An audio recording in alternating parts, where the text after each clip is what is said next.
When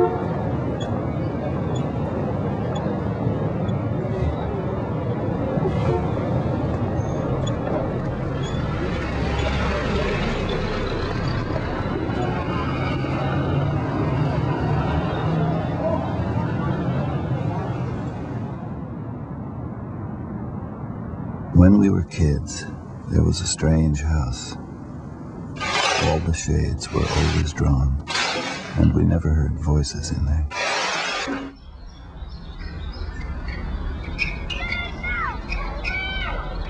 And the yard was full of bamboo, and we liked to play in the bamboo, pretend we were Tarzan, although there was no Jane.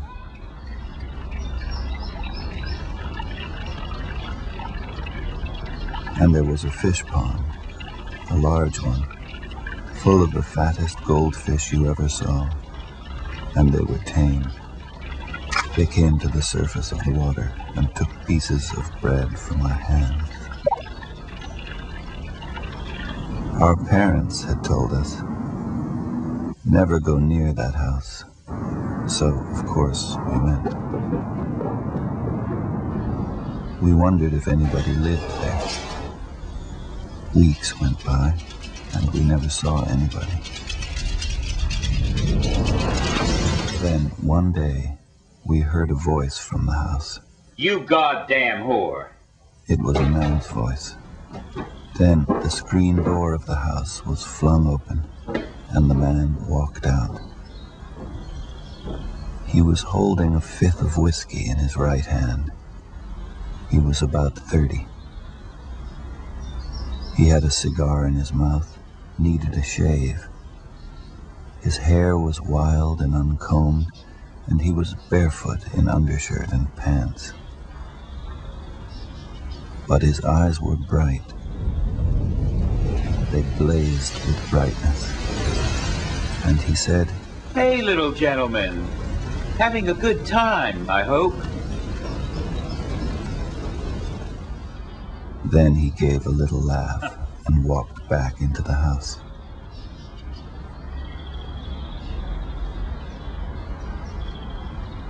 We left, went back to my parents' yard, and thought about it. Our parents, we decided, had wanted us to stay away from there because they never wanted us to see a man like that, a strong, natural man with beautiful eyes. Our parents were ashamed that they were not like that man. That's why they wanted us to stay away.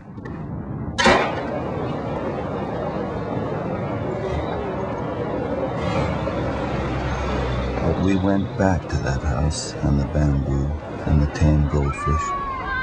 We went back many times for many weeks, but we never saw or heard the man again.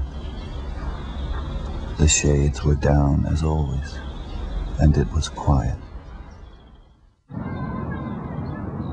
Then one day, as we came back from school, we saw the house. It had burned down. There was nothing left, just a smoldering, twisted black foundation. And we went to the fish pond, and there was no water in it, and the fat orange goldfish were dead there, drying out. We went back to my parents' yard and talked about it, and decided that our parents had burned their house down, had killed them, had killed the goldfish, because it was all too beautiful. Even the bamboo forest had burned. They had been afraid of the man with the beautiful eyes.